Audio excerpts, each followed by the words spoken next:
What's up guys, Kwezi or Noah here bringing you guys another video. Today I'm going to be showing you the Designhill.com Studio, which is basically a free online website where you can create stuff similar to like Photoshop, Illustrator, InDesign, and XD. It's less like Photoshop, it's more, it's not really Photoshop or Illustrator, it's more like InDesign or XD. And you can create some cool visuals like you see here. And it's really easy to use. It's great for beginner designers or just people that aren't designers in general. But it's also a good tool for designers if you're just trying to get something done quickly. It's not a program where you can go in and create like photo manipulations like you would in Photoshop. But if you're creating little ads or like stories or headers or something, that's pretty simple. This is a great tool to do it. And it's really quick to use because there's templates and already things loaded in for you to use.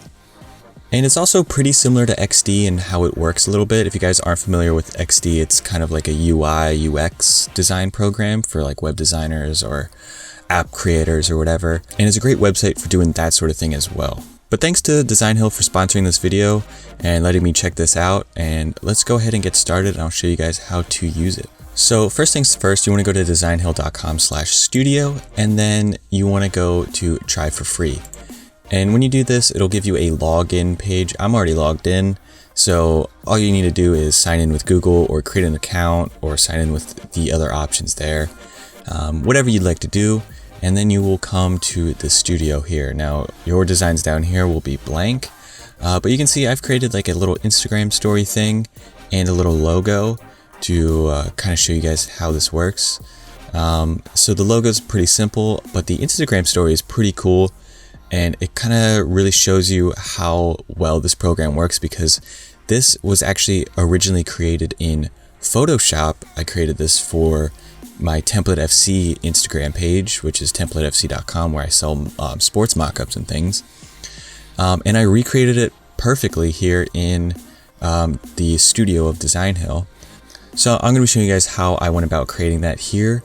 And you'll notice we have a bunch of options to choose from, templates wise and like dimensions wise. So if I go through, you can see all the different options. Now a lot of this stuff is stuff I wouldn't be using, but no matter what you want to create, they basically have a template for you, which is really nice. And of course, if you don't see whatever it is you're looking for, you can come up to the custom dimensions and create your own canvas, whatever size you'd like.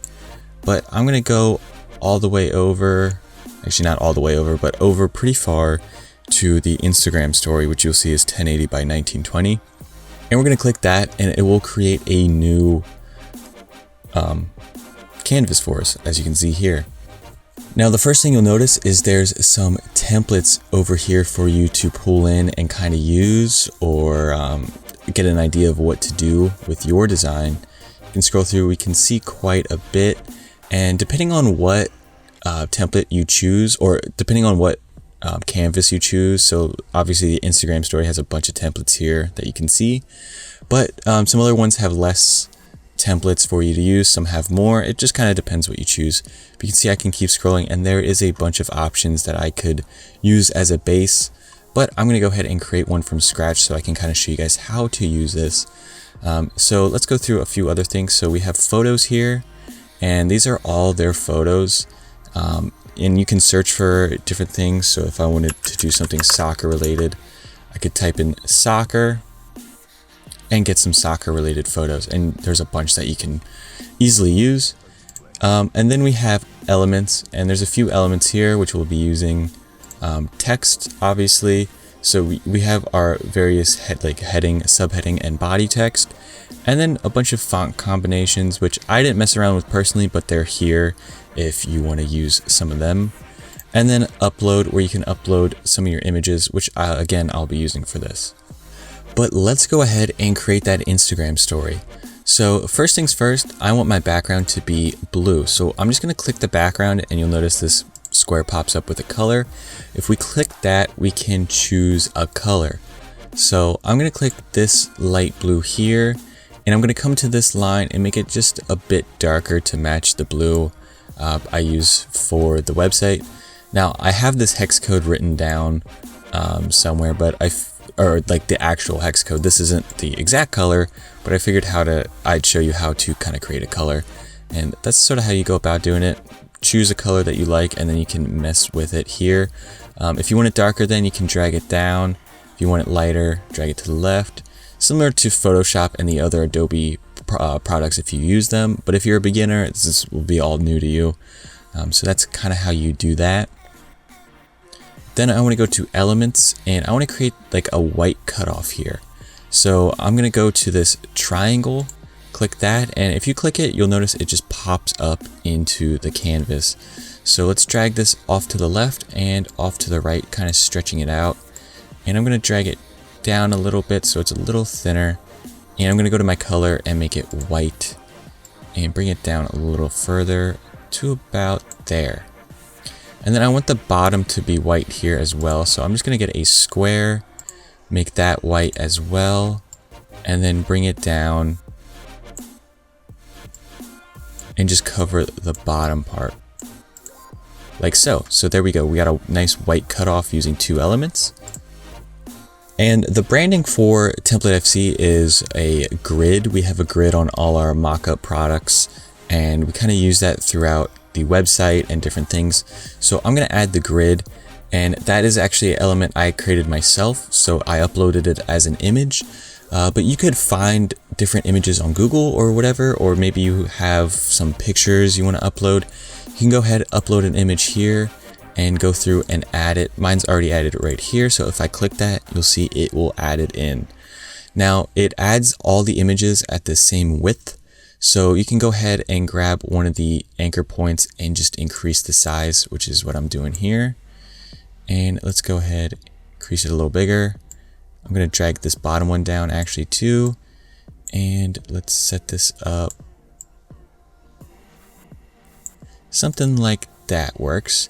And since the grid is white, the white obviously blends in with these 2 elements, but I could also bring this behind. So let me actually move this up, make the triangle black for now, and you'll see that the grid is over top. But if I wanted it to be behind, which I kind of do, if you go to position and then there's backward, you can do that. And I'll click that a couple times, and now it's behind. So let's go to the triangle again and make it white, so it's all right. But you can see that's how you would do it. In this case, it blends in with it anyway, but it's good to have it behind. Now I want to go ahead and set up a couple squares here in the middle where I can show off the images I want to display. So I'm going to go to my elements, and I'm going to get a square rather. It is technically a rectangle, but let's add that in, and this is actually pretty close to the size I want, but I want it to be black. So let's go ahead and change the color, and I actually have one square as like a back or like a backdrop shadow, a drop shadow. So I'm going to move this down and to the left slightly, and then if you go to copy, it'll give you a duplicate right in the middle here. And let's actually line this first one up a little better. So there we go. So this is where I want my main image to be, and then this will be the drop shadow of sorts. So the image I want is this jersey design, because I was showing off all the different creators for Template FC and put their work in the middle here. So I'm going to add this Leicester jersey that I did, and let's go ahead, click that, and it pops in here. Let's make it smaller and then line it up in the middle. Perfect. By the way, if you're struggling lining it up in the middle, you'll notice when you drag something, if it's the solid pink lines, that's in the middle of the canvas, but the dotted pink lines are lining up with edges of other elements or centering with other elements that are already in there.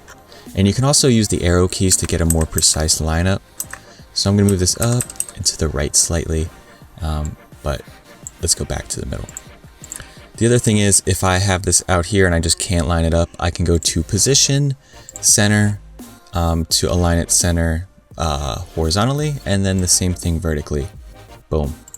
And that's nice and simple.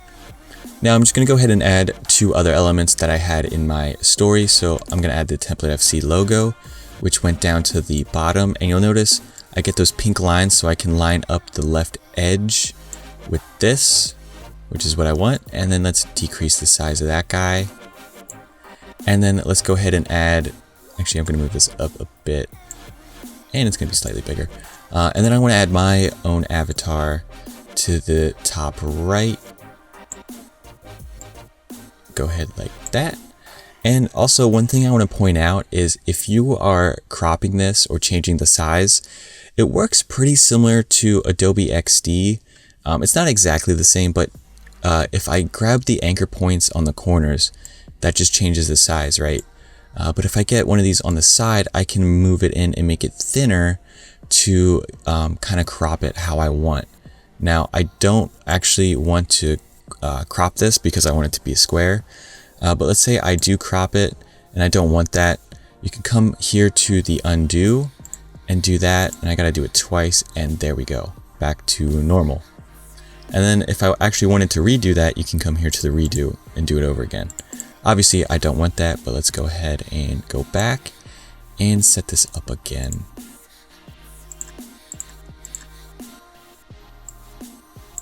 There we go. And one thing I noticed is I want all of this to be down further. So these three squares here, the two black ones and my photo. So I'm going to click and just drag this down, click and drag this down. And then let's get the last one and drag that down as well. There we go, because I want to add another square element, but this is going to be a thin one, which will have text. It's going to be kind of off to the left here. And let's do that. I'm going to move this slightly up. I'm going to use my arrow keys to kind of evenly space it out. That's pretty good. And this is also going to be black. There we go.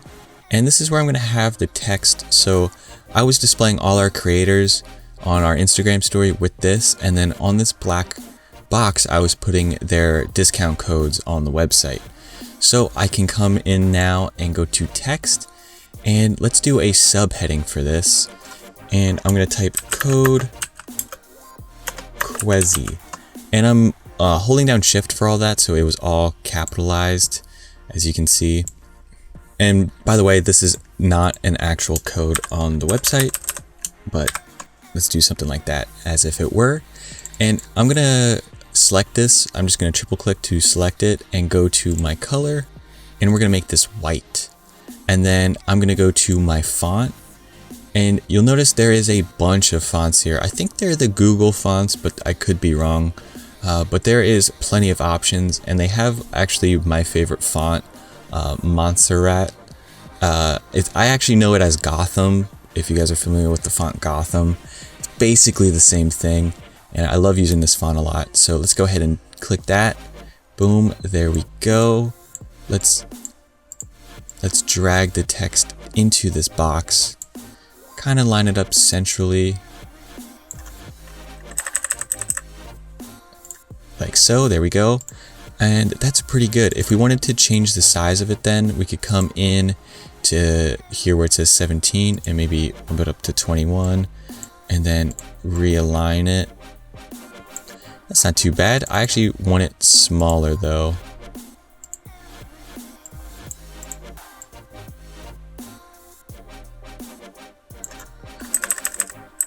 Something like that. And you'll notice we have some options for the text. So obviously we have like underline, italicize, and bold, which are pretty standard through most programs. You also have the align, so we can align it left, or right, left, and then center. This I think changes capitalization, but since I have mine already in all caps, it's not going to do anything. Obviously bullet points, and then spacing. So if we click spacing, we can actually mess with this a little bit. So we have the letter spacing, which obviously spaces out the letters. I don't want to do anything too crazy with that. And then we also have the line height, which if I had like paragraphs or whatever would change, but this, it doesn't really matter since it's just one line of text. And actually I'm going to come here and expand this out a little bit. Let's fill this up a little bit and then increase the letter spacing just to mess around with it. There we go. And I'm going to once again use my arrow keys to kind of make that more central.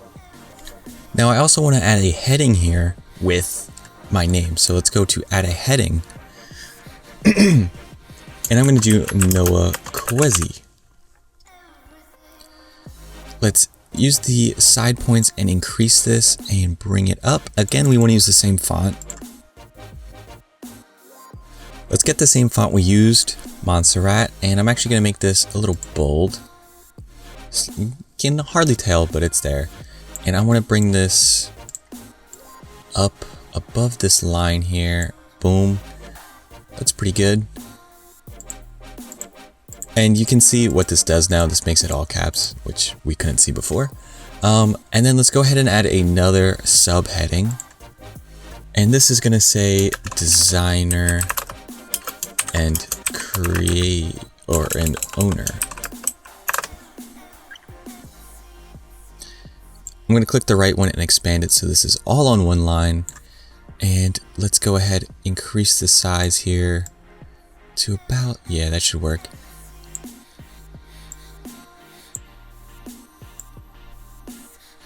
And I want this to be here and this to be at the top. So let's do a little shimmy. Put this here, this at the top, make it a little smaller. There we go. I think I like that. Again though, we got to change the font. So let's click and get the Montserrat font. And maybe we make this a little italicized just to mix it up. And this is basically done. I did have an element created of these 4 dots, so I'm going to go ahead and add that. Let's bring that up here, and this is going to go like right underneath the designer owner thing. Boom, and then I'm going to go to copy, and that'll make a duplicate, and I want this down towards the right. Like so. And there we go. Actually, maybe make this slightly bigger. Cool.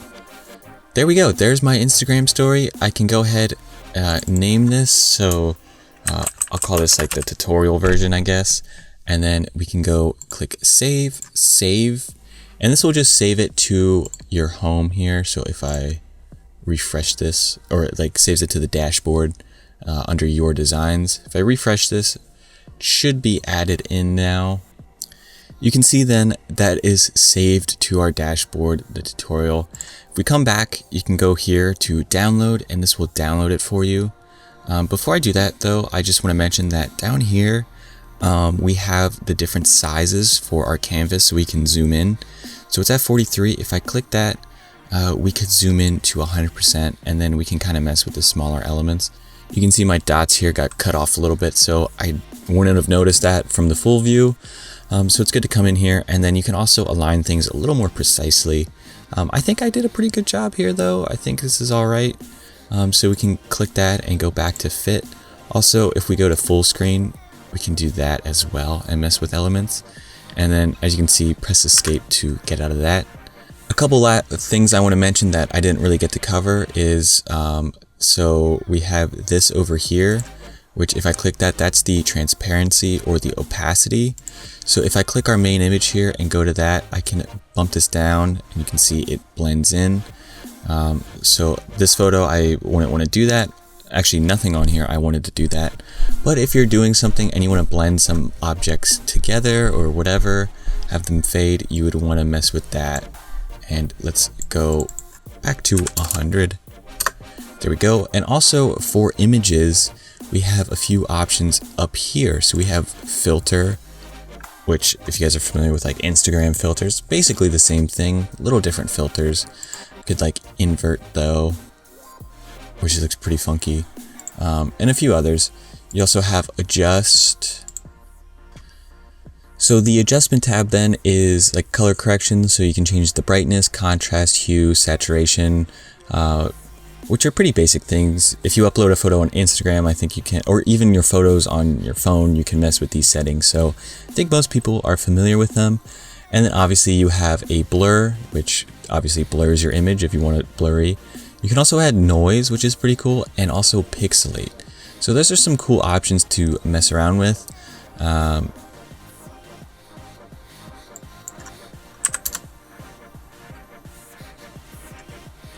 you can see noise. Oh crap, that went to 510 when I wanted 10. Let's just do, yeah, there we go.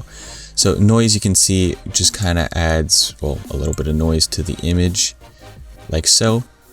And that can be very useful. I'm going to go back to 0. And actually, you could come up here and click reset if you just wanted it reset. Pixelate too, just kind of does what you think it does. Oh, geez.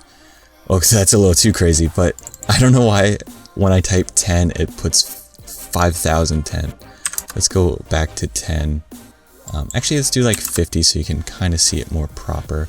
There you go. Obviously, simple pixelation, and then let's go hit reset.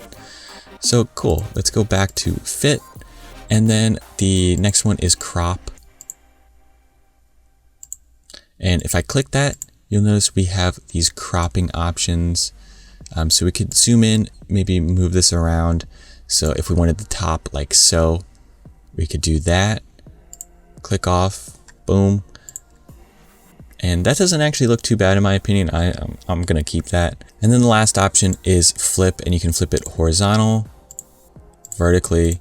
And that's great if you're adding elements, such as like if you added a pattern and you wanted it the other way, it's just a real quick flip. So that basically covers all the different options, I think.